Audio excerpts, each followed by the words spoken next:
request all to please be seated. We are beginning with the next session, please.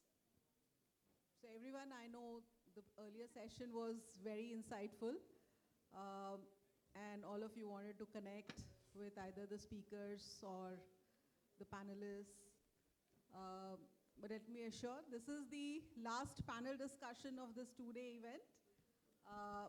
I have a very, very illuminous and esteemed set of panelists with me. I'm sure you're going to equally enjoy this session. Actually, we have heard about so many subjects in these 2 days. May I request everyone to please settle down, especially people in the front, if you can just settle down. May I request everyone in the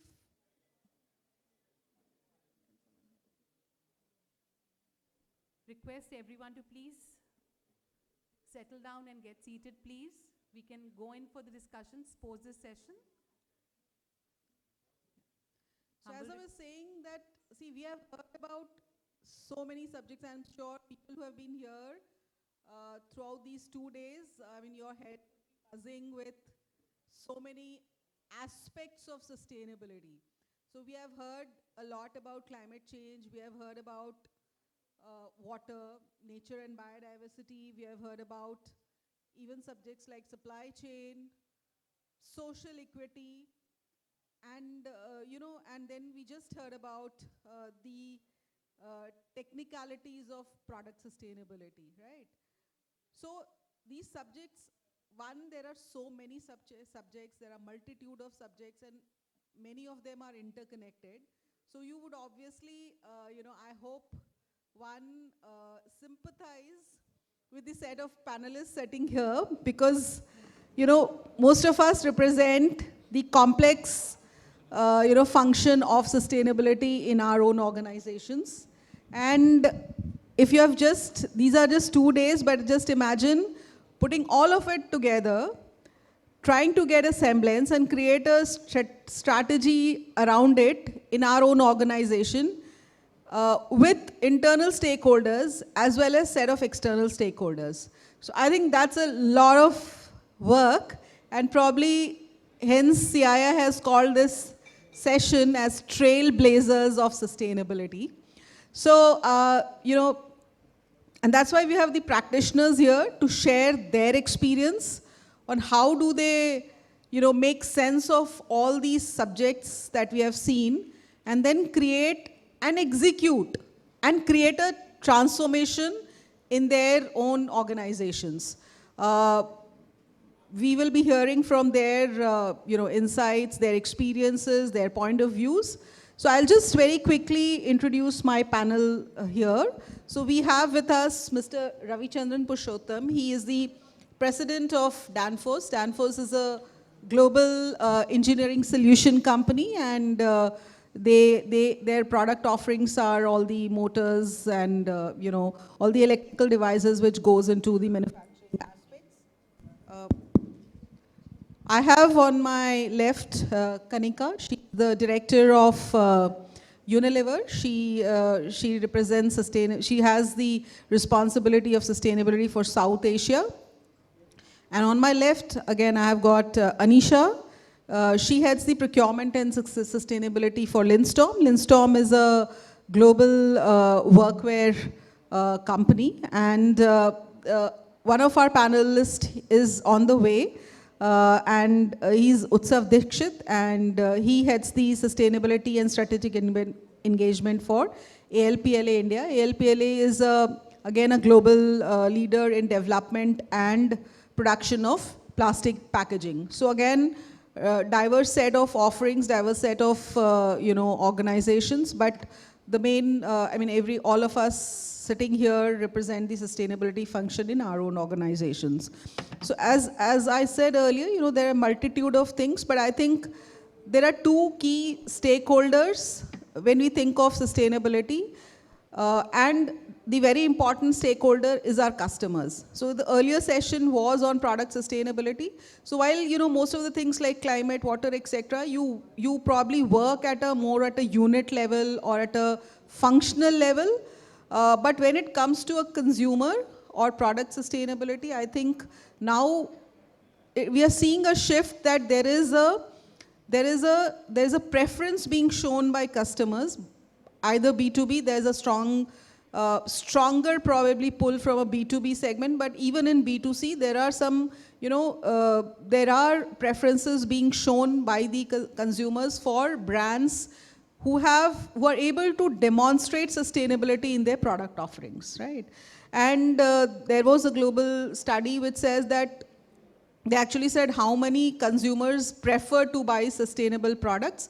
And, to our surprise, India ranks very, very high, even higher than some of the developed economies. So the Indian consumers actually have an inherent preference to buy more sustainable products.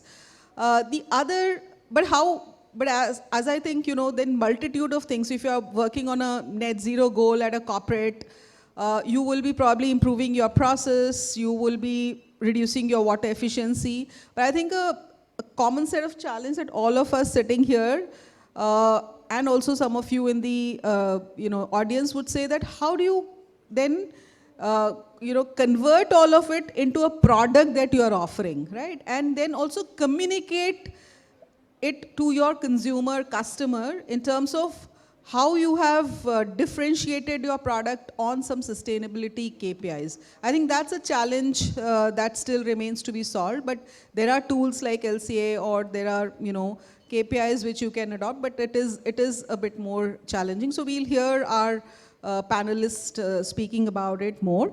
The other set of important stakeholder, which is our supply chain partners, and this push is coming more from our other stakeholders like regulators and investors to say that companies now need to also expand their boundaries in terms of their, initiatives or their engagement, and also start including supply chain partners, not only limited to carbon, not only limited to scope 3, but also on social practices, also on other dimensions of like environment, which could be water, which could be waste.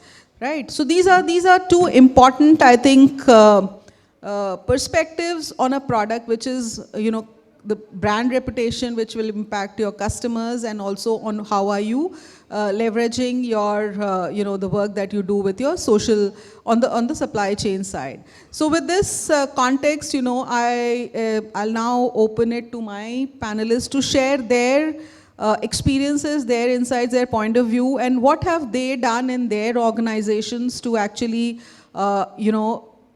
be rightfully called as trailblazers of sustainability. So I'll start with Mr. Ravi Chandran. So you would like to share, your thoughts on this, with this context in the mind.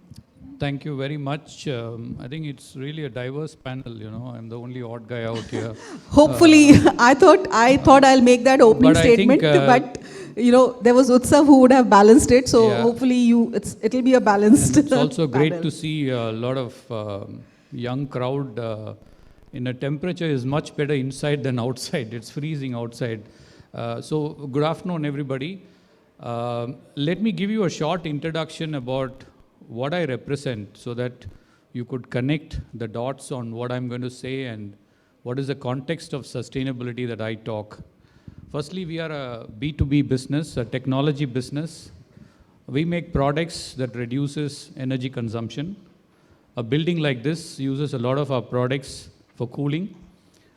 We do products to keep temperature between minus 30 degrees to plus 30 degrees, both air conditioning and refrigeration. We also have products which reduces diesel consumption on a tractor. We also have products that goes into electric cars to propel vehicles. So we are a technology company making products. Now we are a 12 billion euro company present in 80 countries. So what does sustainability mean to us? I think we have defined a roadmap for ourselves. What is sustainability? And there are fundamentally three things that we are executing right now over a period of 5 years. And we have a 3 to 5 year block on sustainability targets. And right now we are executing on a framework which we call as our journey towards 2030. And in that there are three fundamental things. One is on decarbonization. second is on circularity, and the third is on diversity, equity, and inclusion. Now, these are our three pillars on which we are working right now. You know, our businesses are very diverse, and in decarbonization, we have defined and digitized the entire company. And one of the things in sustainability is, one is while you need very strong leadership direction, you also need tangible data to act. And in a company which is spread across 80 countries, we are sitting on one SAP platform. Everything that we do in the company, data is available. We are probably the only company who also has water on our balance sheet, energy on our balance sheet, and waste on our balance sheet. If you come to my canteen, if 50 grams of food is wasted, that is also on our balance sheet. Unless you have data, you cannot take action. And to get data, you need a basic framework as a backbone to act on sustainability. That's one of the lessons we have learned. Now, what are we doing on decarbonization? We have multiple products in the businesses, 3 businesses we run. And in all the products that we have, close to less than 2% of the emissions are scope 1 and scope 2. 98% of the emissions are scope 3, right? And in the 98% of the emissions, close to 40% of that is upstream, and 60% of it is in downstream, actually. So we have taken a goal to become carbon neutral on scope 1 and scope 2 by 2030, but we are already carbon neutral more or less by 2028. The lessons we have learned is, if you have data, you can build tangible projects, it can be funded, it has a 2 to 3 year paybacks. And you need to be measuring it, putting teams in it, aligning the goals in multiple locations, and execute using a template. And for decarbonization on scope 1 and scope 2, we have developed a template, what we call as first reduce consumption. You have to decouple energy consumption and your demand for energy in your growth in the factories. After you reduce, you'll have to look for waste in your factory. It can be waste heat, it can be waste energy, it can be waste water. How do you reuse the waste? So reduce, the next one is reuse, is the second part of it. And then the third and the most easiest one is to renew. You know, you flip from fossil fuel to renewable energy. It can be wind or solar, actually. So this template, or we call as, you know, our template for decarbonization is reduce, reuse, and renew. This has helped us to decarbonize almost quite a long way we have come across the last 4 years. And we are hopeful of becoming carbon neutral in all our facilities in the 80 sites across 110 sites in 80 countries. We set a target for 2030, but we are more or less there by 2028. So that's one big achievement we have achieved. Then we jumped into the second part, which is on the circularity. Now, why circularity? Simply because for companies like us, the biggest challenge is scope 3. And in scope 3, what you can control is the upstream and the downstream. So we started measuring the upstream and measuring the downstream, and we found out we have to set a target for upstream. So we are right now set a target of reducing emissions on upstream by 25%. And we are working with all our supply chain, back end, right up to our tier 1, tier 2, tier 3 suppliers to look at how do we reduce the entire energy consumption in the supply chain and use the same model, reduce, reuse, renew, and pivot them to renewable energy. While we do that, we have identified which products can be recycled, what components in some products need to be quickly recycled with alternative materials. It can be new material science, or it can be different things. For the first time, we found out we need more chemistry in the products. For an electromechanical company, we never felt chemistry is needed. So we have gone into biosciences, material sciences, and looked at other alternatives. So the hardest part for us is really the scope 3 upstream and the scope 3 downstream, which we are working on right now. And in the circularity, we've also looked at business models where we take back old products and renew them with new products. We have started the pilots for that so that we can extend the life cycle of the products as well as make sure that The products are not thrown away in some pocket. So there are multiple pilots that are running in multiple continents in terms of both upstream and in terms of downstream. I think the hardest part we see is on the circularity, because we do not have still technologies and alternatives to really fix the scope 3 upstream and downstream.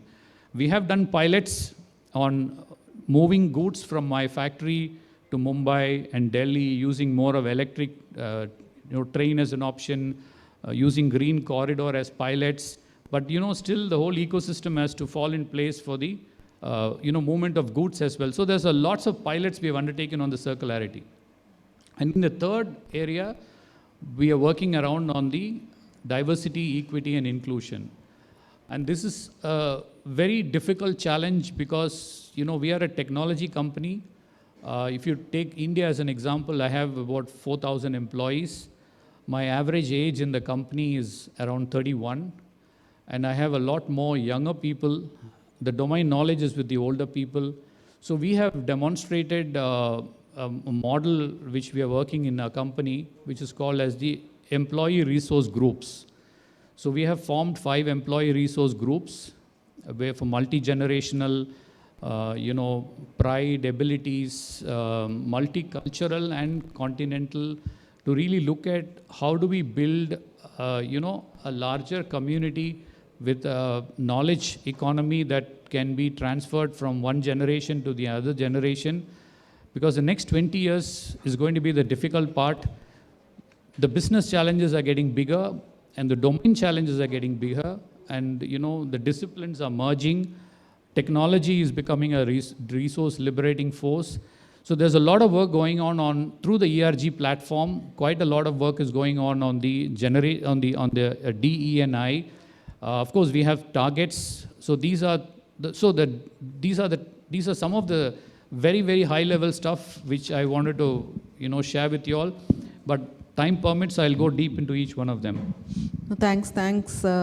Very valid points. I think I take the point on data, and I think it has been underscored during various sessions that it speaks, and if you get the data, then you actually pick up the right strategies. And of course, on your journey on decarbonization and the challenges of scope 3 emission, having 98% not within your control area.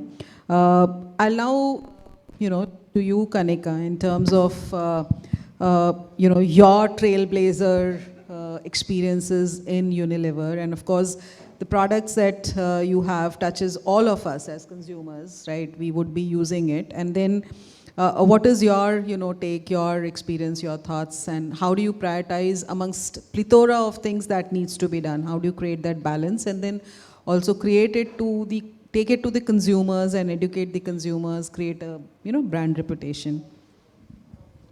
Thank you very much, Madhulika, and very good evening, everybody. I think the word trailblazer is a little misleading because we're all on a journey, and it just puts us on some place where perhaps we still have a long way to go. So I just upfront want to say that the fact that we are all here is also because we learn from everybody in the audience when we interact and when we learn from other panelists as well. For Unilever, 9 out of 10 consumers use a Unilever product. It could be anything ranging from a soap, a detergent, food products, personal care products, and therefore the reach that we have means that we have a lot of important tasks at hand. As a company, our philosophy is whatever is good for India is good for us as a business. And therefore the business decisions that we take are driven by the fact that ultimately it has to benefit India and has to be aligned with the priorities for the development of India itself. Pretty much like Grundfos, for us, we have our priorities already aligned. I will not get into what are the 4 area details. It's all there in our annual report and on our website, but essentially between climate, nature, plastic, livelihood, underpinned by community, human rights, ED&I, we have our scope of work very clearly defined. What I want to use as case examples and highlight through brands is the work that we drive to bring many of these facets to life. for us also, under net zero, while the government of India has put net zero priority at a 2070, we at Unilever have a 2039 target, which means that we have an arduous task of working very closely with our suppliers. For us, again, pretty much like the other companies, bulk of our emissions rest in scope 3. From a scope 1 and 2 perspective, we are already 100% renewable energy. We have also reduced by 97% our scope 1 and 2 emissions. We are constantly looking at how do we bring down our energy consumption. While in operations, the house is in order, it is out of the operations where you need to use a greater influence.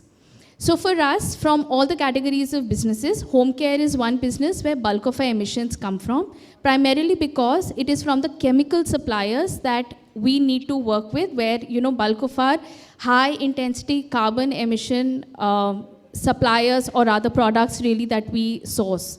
So one example that I want to give you is that last year, as part of the home care business, for our detergents, for a lot of our home care products, we need soda ash, which is one of our highest carbon intensive products.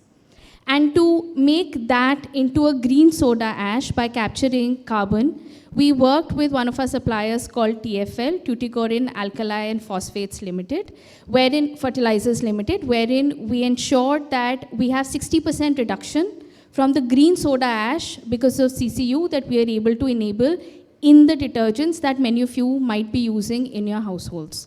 Now, this is where a product like Surf Excel, जहाँ दाग अच्छे हैं, पर वो वैसे भी अच्छा हो रहा है because it's becoming less GHG intensive. And this is what companies like us, to use scale, to work with suppliers, have a great responsibility to really walk the talk and not just take ambitious targets, but really bring it to life in near future.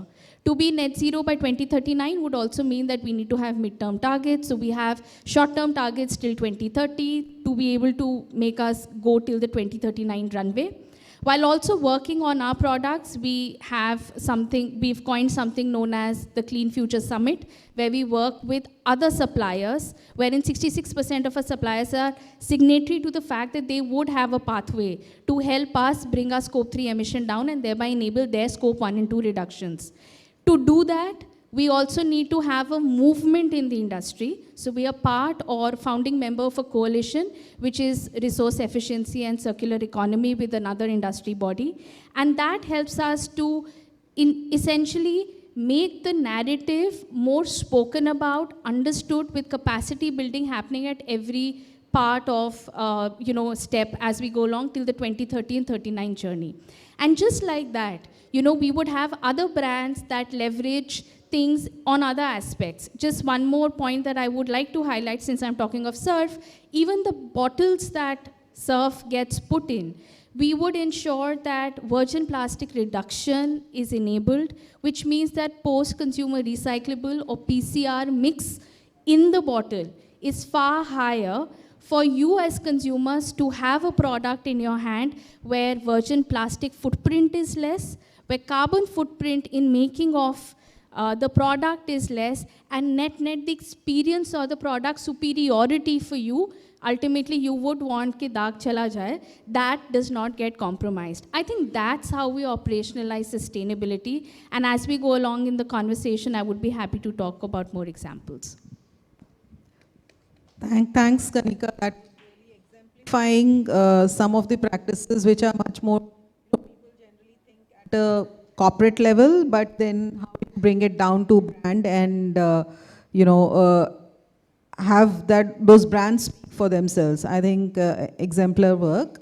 I'll now move to you, Anisha. So, you are in a very niche kind of, product offering. So you are in a very niche kind of product offering, and then how do you bring in sustainability aspects into those offerings and create a brand differentiation there? Yeah. First of all, thank you. You're setting up the context very well, and thank you, CII, for inviting me to talk about our work and meeting so many diverse people over here. It is always enriching when you meet any knowledge is good knowledge. I always believe that. So I represent Lindstrom, is a Finnish-based organization, 175 years old organization. Just to give it in a very different way, I would like to start. 175 years back, I'm very sure sustainability was not the word, world was different. But I don't know, incidentally or coincidentally, our business model itself based in circular economy. How it is, quickly I'll just say, we are a service laundry rental provider. It's probably sounding a bit different or a new. It's been very old in the Scandinavian and US, but in India, it's for the last 17 years. We are the pioneer and monopoly over here. Our major customer is pharmaceuticals, almost 65% of market share that we are working with pharmaceuticals, and food, automobile, and healthcare. Now, as I started my sentence with that our circular-based economy is our business model itself. Since we are a glorified laundry people, so that means laundry itself talk about extensive usage of energy and water. And when we're talking about water, India has been already mapped in world organizations with the high scarcity. I mean, it's a red alert for the water scarcity zone. And thirdly, we also deal with a lot of textiles. It means textiles and laundry both are naturally resource intensive work over here. So by default, it is our not practice, it is we consciously chose to be sustainable in our operation model. Now, just to make the interaction a bit lighter, I would just like to know that how many of you are aware of that when you wash. I'm sure most of you having a washing machine in your home. So I'm sure you clean twice a week or thrice a week when you use a washing machine. Do you know a kg of garments, if you wash in a laundry or your washing machine, how much water do you use? Any idea? It is 15 liters of water that we use in the entire washing process. And the detergent, what we use, it is mostly 3.2 kilo is the average what we are calculating per family. So when we come to our Lindstrom washing model, typically we give the service for the entire 360-degree model. We provide them the rental uniform, those uniforms, which is of course definitely made for the textiles, and we give them, we bring them, we repair them, we wash them, and we do our logistic vehicles to send them back. So if I really count this entire value chain, it uses logistic, it uses your energy, it uses your textiles, and it uses your chemicals. Lindstrom, its survey has been done, and it's been proven that we use 1 kg of washing of the rental clothes in a 7.2 liters of water. So what I'm trying to put over here is that our business model itself is a circular in a way to saving energy. And also in one of our biggest pilot, which I would like to give it over here, as I say that we chose to be circular. 2023, we have converted our entire polyester, which is made from the virgin material, to recycled material. Of course, this is not, this change management was not an easy, but we stick to that and we chose to supply all our polyester garment from made out of recycled plastic waste bottle, which is GRS certified. So again, in fact I don't know whether it's been already captured in our website and a lot of other portals that we have recently done. We are the first laundry who has been used 60% of fresh recycled water in Chennai unit. So there we have collaborated with Nalco, where we have brought our own laundry washing and we have recovered 60% of our recycled fresh water, which we can reuse it. So the way my other colleague, fellow panelist was saying that reuse and then recycle and then reinvent is something that we are thoroughly following in our way of working. So I would be definitely, there's some questions would be coming. I would be happy to answer those in following conversation. Thanks.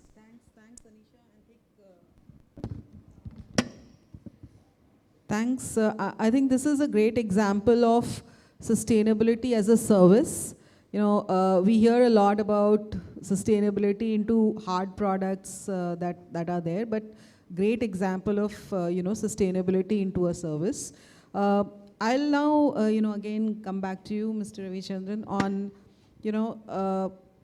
broader question on in India, what holds back organization from adopting sustainable solutions, and how can this be addressed?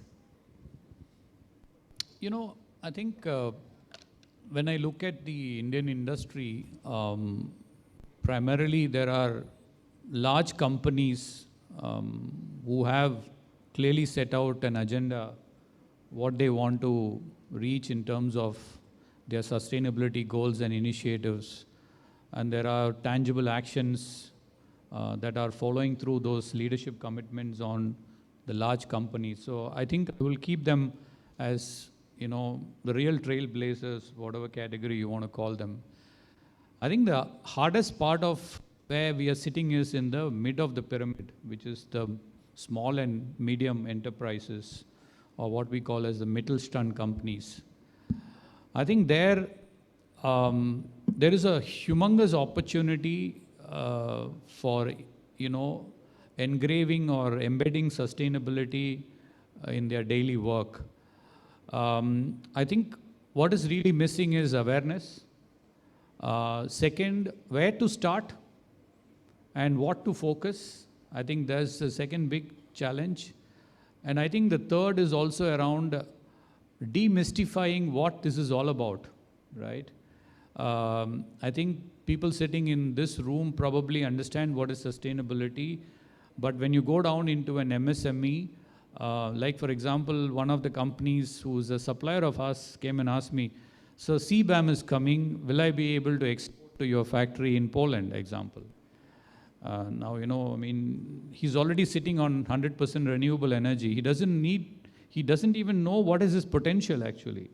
So there are great stories which are unfolding now where people are starting to uncover and figure out what this is all about actually.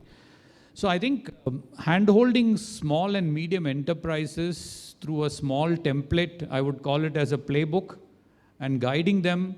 I think the interesting thing about sustainability is everybody wants to be a sustainable company. But please understand, every business is unique. Every business is different. Every business has a business model. So what applies to one company need not necessarily apply to another company. So we need to look at clusters or industrial segments or categories and try and build playbooks for each of those categories so that the overarching goal is still the shared vision of either BRSR or whatever you want to call it. But I think the path each of the industries might take may be very different. We also need to understand it costs a lot of money. Just for decarbonizing the economy, we are talking about 4 to 5% of the GDP year on year, which is running into trillions of dollars actually. Large companies can have a goal and they can still, fuel the engine when the plane is flying, but you can't. The small companies have too many engines to fix. There are too many balls in the air. Which one for a CEO in an MSME to catch? So I think we need to build those kind of demystified templates or playbooks, which makes life easier for them and not scare them away. For example, water neutrality. It's an easy to start, right? What is water neutrality? How do you make sure that every enterprise which actually requires water builds a sustainable practice to make sure that you recycle everything, you reuse whatever is available, you don't consume more fresh water, find a solution, and you will start to see that being becoming a self-fulfilling euphemism across the MSME. So I think somewhere we need to start, but there are also very good iconic examples in MSME, but we are not able to reach it out to the larger population. So there are also other sides of the story. Some companies have done remarkably well, but it is not reaching the length and breadth of the country. So there has to be a platform where these companies are able to come and demonstrate what they have done, because I have seen companies who have done remarkable work on sustainability as well, but probably they have never been heard as well.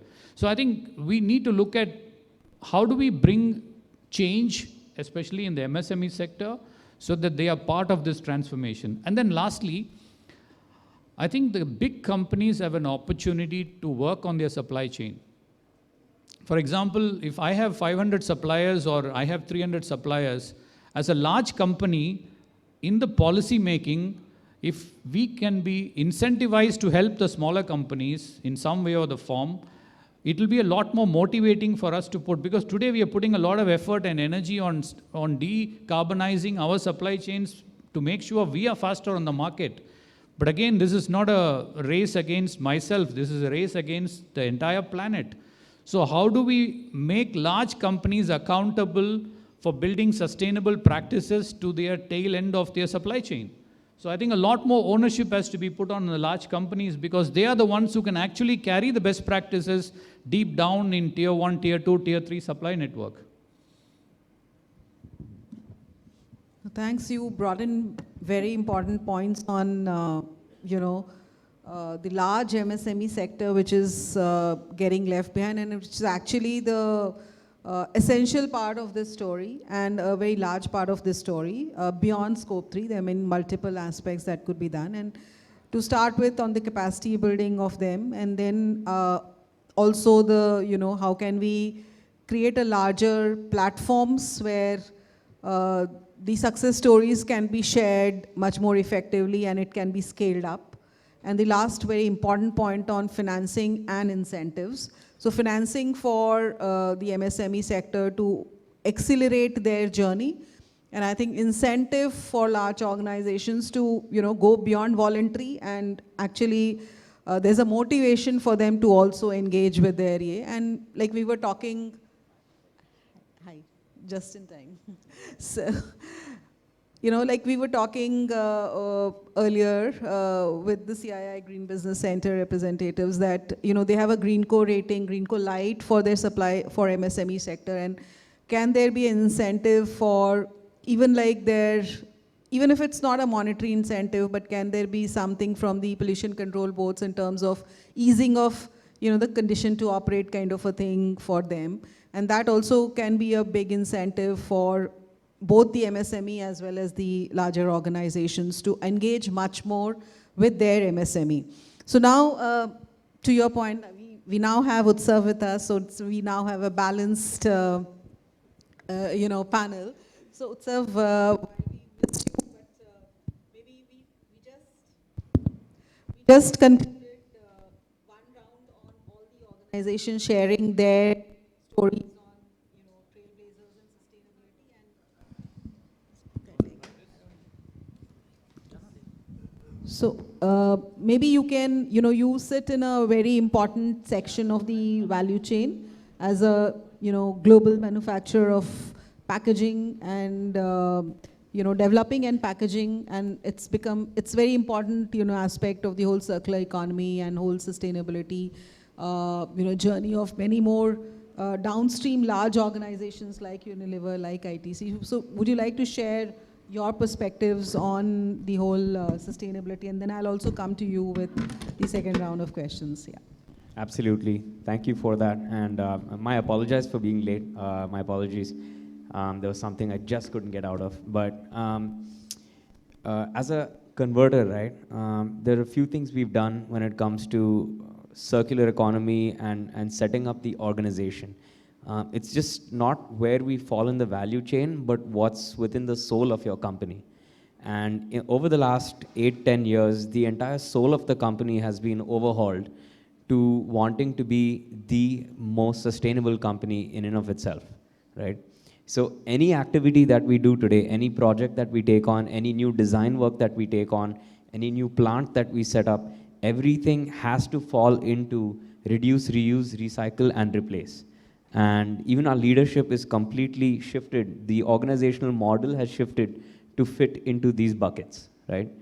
And so it's not just incorporation of recycled plastic to meet EPR guidelines. When it comes to the recycle aspect, in 2017, 2018, we signed up with the Ellen MacArthur Foundation, along with Unilever, of course, to pledge 25% by 2025 before there was regulation. So taking proactive steps to do things like that. On the reduce side of things, of course, a conventional packaging converter would be looking at designing with lightweighting. But how do we go beyond that, right? And so a couple of the things that we do is not just change up the packaging, but change up the business model. And so there are few things we do there. One of them is what we like to call as in-house facilities. So manufacturing packaging within the organization of the filling plant, right? And so, you know, for every kilometer of a truck that you save about 0.88 kgs of CO2 emissions. Now, if you scale that, we do that about 78 plants right now globally. 2 of them are with Unilever in India, right? Another innovation that we do is on integrated manufacturing, where we do filling plus plastic molding all under one roof. And so, you know, the impact to CO2 emissions are huge. And so, I guess to answer your overall question is to change up the entire soul of the organization to live and breathe sustainability instead of trying to meet regulatory standards. And we're very lucky to have wonderful customers like Kanankaji here who enable this in the soul of the company.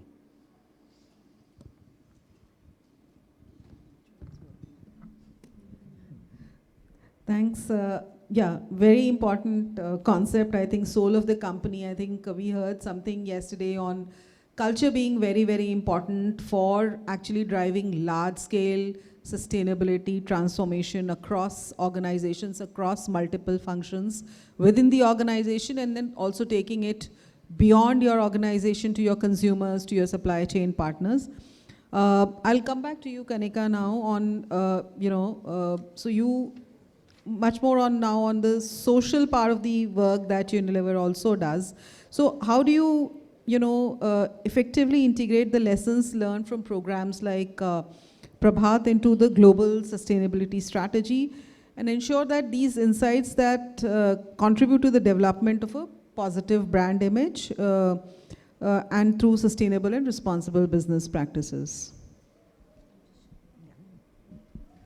So for people who don't know what Prabhat is HUL's sustainable community initiative, which is primarily dotted across the rural landscape of India where our factories are, and we work in those communities on different areas such as economic empowerment, water conservation, health and nutrition.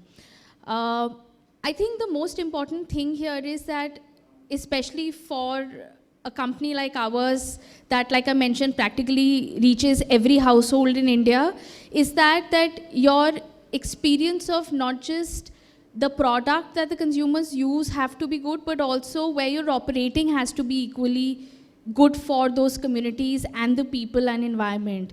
And to that end, one of the programs under Prabhat was to look at water conservation and watershed management in the communities. And in that journey, we realized that typically we would look at villages around the factory, and then we would work with farming communities on ensuring that both the demand side and the supply side of water is managed well.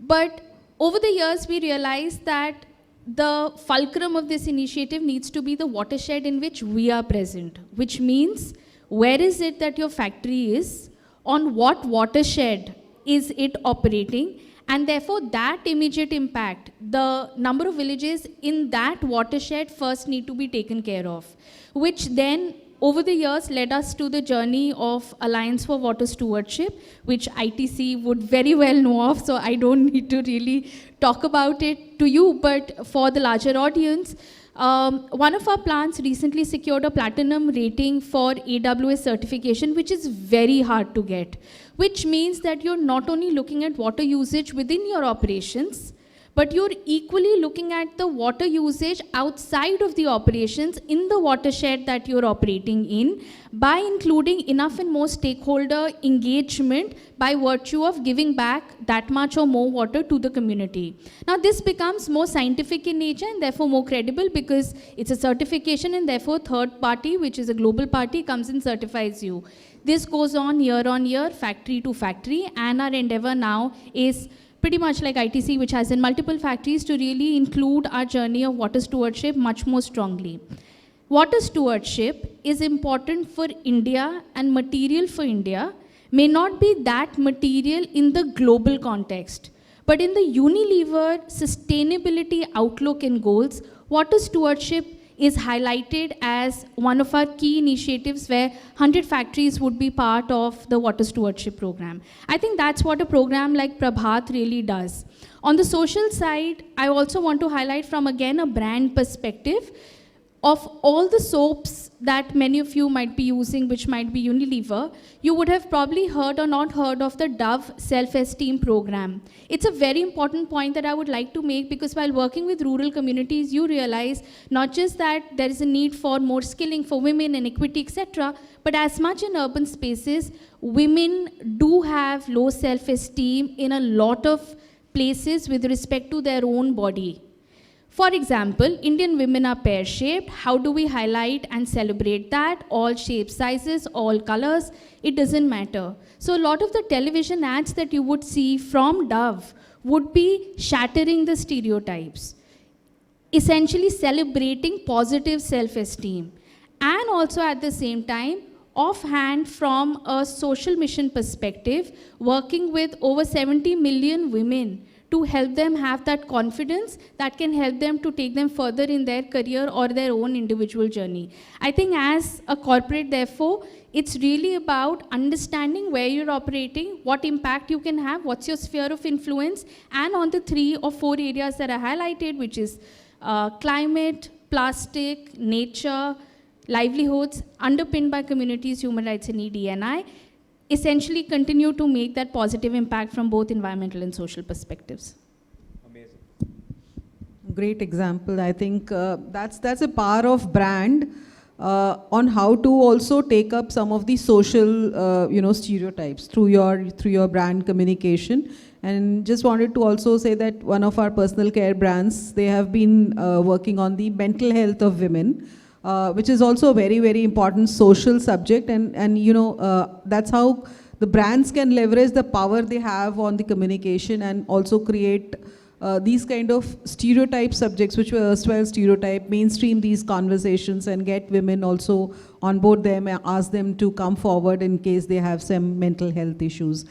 Anisha, I'll now come to you with probably a divergent, more ops kind of a question on that, you have a presence in textile sector which is known for its water intensity, both in the process as well as also, in terms of its effluent discharge, so consumption and effluent. So if you can share, how textile manufacturers can adopt principle of circular economy to address these challenges. Yeah, it's a very relevant question and pressing question. But to this question, I would like to put another question to it. Is it the only that textile manufacturer needs to take the responsibility of it? At the end of the day, we as a consumer, I won't say B2C, B2B, like we as a buyer, when we going to textile mills or textile factories across the globe, if we do not need to create, we don't create that need and demand for the market for the sustainable products and textiles, is it not that fair that how the textile factories are going to create the demand for it? It is also an equal responsibility as a buyer to create this need in the market that we will be requiring the sustainable products. That is one part which I would like to highlight. Second part is that whenever you are creating a need, it needs to have a collaboration. It's not as, just earlier Raghu was saying, it is not like that you're threatening them and you want a demand. It's a collaboration. So there is a lot of knowledge exchange needs to be required, collaboration with the textile manufacturer. Just an example, when we were working with one of the biggest mills, we work with only 3 or 2 mills in the entire India, and we produce 600,000 pieces per year of garments. So, but we are working with the 3 textile mills only. So the first agenda when we are talking about our textile products, we have a collaboration in such a way where we produce the textiles, their life cycle is instead of 1 year, it leads to 2.5 years to 3 years. So it is a research and development which will happen with the Lindstrom, with the textile manufacturers, where we develop such a product where the life cycle increases, hence you don't tend to produce more. That's second. And the third point which is very important over here is that governance.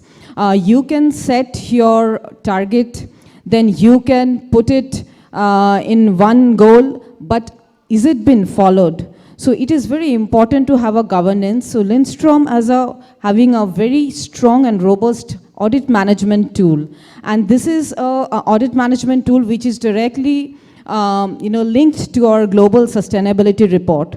Meaning, like whenever we are choosing a supplier, over and above, we don't choose for the cost, we don't choose for the flexibility. Though whenever we are going for choosing any supplier, they are aligned with our own sustainability target, where we are also helping achieving their target as well. So being Lindstrom as a SBTI enlisted last year, 2023, our target has been enlisted to SBTI. One of our meal, which is one of the premium meal of India, after enlisting Lindstrom, they have already processed their target and enlisting themselves in a work in progress with the SBTI. So what I'm trying to put it over here, it is not only the responsibility of the textile mills that they need to produce something, it is also as a buyer that you also need to create that demand. And the last part is that textile mills are also nowadays using a lot of, as I say, that lot of work on that.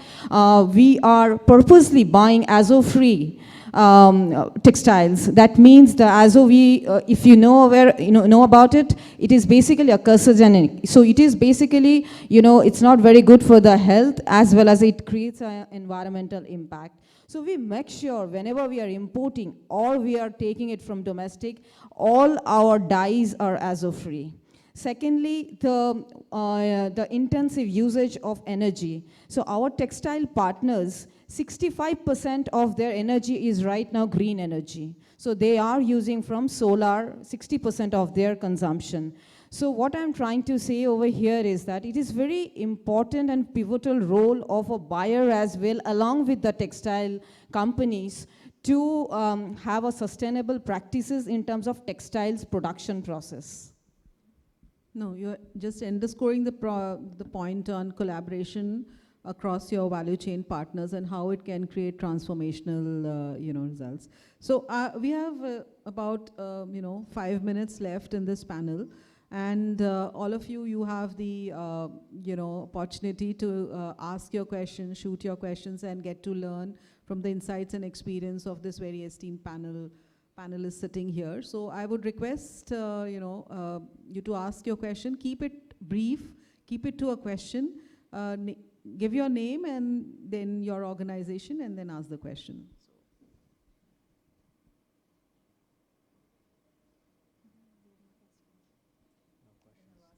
Everyone is tired. Yeah, my good friend Saroj is there too. If the mics can be, given.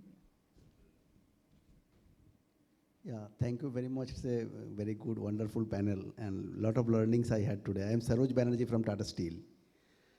Regarding to Kanika, that when you take about the product like Unilever, and I'm thinking that if I use a product of Dove, when I get that brand that I am using this amount of water or my carbon footprint in the brand itself, in the paper, because you see, how do I know? How do I know what amount of carbon you are? You may do a lot of things, but as an individual, how will I know which brand has a lower consumption? In the packaging, if I get like that this is this much of water, or this has reduced from that to this, I think then people will be able to understand more on that product. Otherwise, as an individual, I know Dove by brand from 10, 15 years. I do not know what has been done for 10, 15 years. So as an individual, what is your initiative to that so that people are aware of the sustainability product you are doing? I think, firstly, valid point. However, like, Mr. Purushottam, you'd mentioned that it takes a lot of money to do a lot of these things. I think the appreciation that we need to have is that large corporations have large mandate and multiple SKUs of products. And it's very important to make the right decisions first to get your house in order, then your value chain in order, and as part of the journey have disclosures there. Like for example, for food items, FSSAI mandates you to have disclosures on food, right? You would have your ingredients also, if you're able to, now there's so much of education on reading the labels. If as a consumer, you just read your label, I would urge you all that, palm oil is being discussed a lot on sustainability forums, but Unilever recently also announced that it will have a 25% reduction in palm oil, which means again carbon footprint coming down, which means again working on deforestation and sustainability of the product. It's as much incumbent on consumers to first read the available labels and to understand what their choices are. And then, of course, as part of the journey, it's not like companies would not work towards disclosure on how much water are they using per soap or per wash, or how much plastic is being used. But I think it will take time. It needs industry coalitions to work together. It needs industry body to liaise with the government to have matrices to define what they mean by, carbon footprint at a country level for that product, which means that it's a long game. And when you put disclosures out, it's a lot of responsibility on the company. We can't just put disclosures. It has to be guided by the mandates of the government. So I think valid point, but a long journey. However, I think many of the companies would appreciate that we are getting there. Not as yet, that's why I said, not trailblazers, learning along and a long way to go. Yeah, just to add to that, and If go I ahead. look at my products, if I put so much of emission is on this product, no consumer is willing to pay me extra price. That's Right. a challenge. Today I face in the industry. For example, from 2027, whatever I produce in my Chennai factory, I have to put the carbon emission on the product when I export it into the EU. And I'm preparing for that. But even if, for example, I want to sell a heat exchanger which is from green steel, my cost of my heat exchanger goes up by 40%. Now, on a sustainability theme, it's a great story. But do I have a consumer with 40% more cost? No. Even in the green building, today we talk about Green Pro rating on the products actually. And when we were building the building, we said we will only put the most efficient technologies in our building. And we had a building which we built for 50,000 square meters 10 years back at 12% more than the normal cost price of all the building. Today I can tell you, I have the most efficient factory in the world operating in Chennai. Somewhere we have to bite the bullet if we really want long-term game to be sustainable. I think, Utsav, you wanted to add something to Yeah, it? just or? adding to Kanakaji's point, there are smart packaging solutions that our organizations are working on to share for those consumers that are actually interested in insights or what's the broader story, QR code. There are many other tactical solutions. But like she said, you have to get the house in order first. But communicating it, I'm pretty sure there are a few very, very good solutions out there from a packaging perspective. There are some more hands going on, but we have also got the message to conclude the session. We can, all the questions, all the late risers for the question, I think we can do it after the session. But just wanted to, since we started with the brands, customers, and I think we are ending on consumers and the ask from consumers, I think that's a very important point, that are you as a consumer asking for it, or are you just sitting in these sessions and asking the question? If you start asking, I'm sure while all the brands and all the, especially the B2C brands, right? The B2B, there is, I think the conversation or the legislations like CBAM, etc., will probably create a level playing field where part of the costs can be transferred. But when you're into a B2C, for example, ITC has Ashirwad Atta as the biggest product. If I create a full traceability on which field it has come, how much was the carbon footprint, or what is the water footprint, I put a QR code, there's a technology solution available. But then it is going to a 50 rupees per kg atta is going to cost you 100 rupees per kg. Are you going to buy something which you're going to eat and you're not going to, say that I spent 50 rupees per week extra because I'm consuming something. So I think as a consumer also, and I'm putting this back to all of you sitting here and all some of us sitting here, that, as consumers, we have to start making those choices, making those preferences, becoming more discerning in our, buy, and hence I think the needle will start moving. It cannot be only compliance driven, or it cannot be only, a top corporate strategy driven. That's why I said, I think the story starts from the consumer. It also needs to make economic sense for the businesses to make that shift. They are doing what they can do as long as they can do it. But everyone is here to make money so that the money can be shared equitably, So I think that's a very important note on which we'll conclude this session. Thank you, everyone. Thank you, all my panelists, co-panelists on this year for making it a very, very engaging session. Thank you all the participants for your patient hearing.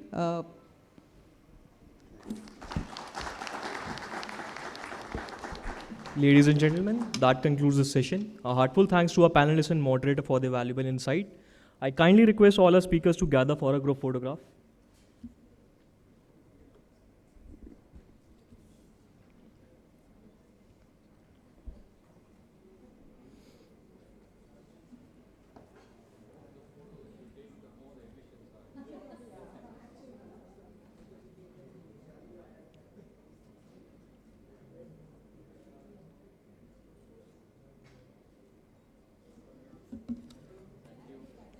Thank you.